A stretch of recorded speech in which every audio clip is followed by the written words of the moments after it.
ஐயா துணை அகிலம் கல்வி சாலை ஆராய்ச்சி நிறுவனத்தில் இணைந்திருக்கின்ற அனைத்து உள்ளங்களையும் அன்போடு வரவேற்று நாம் இன்றைய பாடப்பகுதிக்குள் செல்ல இருக்கின்றோம். இன்றைய பாடப்பகுதி விருத்த பகுதி. ஐயா தவம் இருக்கின்ற போது பேய் பிசாசுகளை எல்லாம் அழிக்க வேண்டும் என்று மனதிலே திருவிழம் கொள்ளுகின்றார்கள். அதன்படி எப்படி பேய்களுடைய கணக்கை பார்க்கின்றார்கள் என்ற செய்தி இந்த விருத்த பகுதியில் நாம் பார்க்க இருக்கின்றோம். விருத்தம்.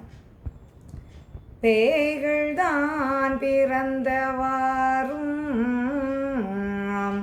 பெறுவரும் பெற்ற நாளும் மாய்கையாய் உலகில் பேய்கள் வந்ததோர் நாளும் பார்த்து நியாயமாய் நடுவும் கேட்டு நாம் அதை எரிக்க வென்றே ஆயர் முன் எழுத்தும் கொண்டு அருள்முனி வரவே என்றார். ஐயா வைகுண்ட தவமாக இருந்து கொண்டிருக்கின்ற போது ஐயாவை நாடி வருகின்ற மக்கள், பேய்களினால் பல துன்பங்கள் எங்களுக்கு இருந்து கொண்டிருக்கின்றது, இந்த பேய்களுடைய துன்பங்களையெல்லாம் மாற்றுங்கள் ஐயா என்று வந்து முறையமிடுகின்றார்கள்.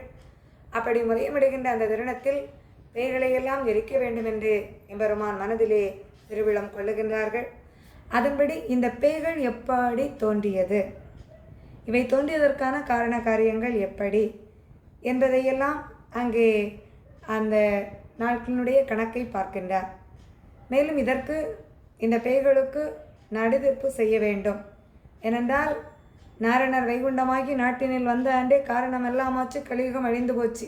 இந்த பேய்கள் என்றைக்கு நாராயணர் வைகுண்டமாக அவதாரம் எடுத்து வருகின்றாரோ அந்த நாளில் இந்த பேய்களுடைய கணக்குகளெல்லாம் அழிய வேண்டிய தருணம் இருக்கின்றது. ஆகவே அந்த தருணத்தை ஐயா எதிர்கொண்டு பேய்களை அழிக்க வேண்டும் என்று நினைக்கின்றார்கள். அது மட்டுமல்ல, இந்த பேய்களை பிறவி செய்கின்ற போது இந்த பேய்களுக்கு சாட்சியாக நாரத மாமுனிவரை சாட்சியாக வைத்து பேய்கள் கேட்ட வரங்களை கொடுத்து வைகுண்ட அவதாரம் எப்பொழுது நிகழுகின்றதோ அதன் பிற்பாடு ஒரு மணி துளி கூட இந்த பேய்கள் இங்கே இருப்பதற்கு நியாயமில்லை என்று சாட்சியாக வைத்து அந்த பேய்களுக்கு வரங்களை கொடுத்தார்கள்.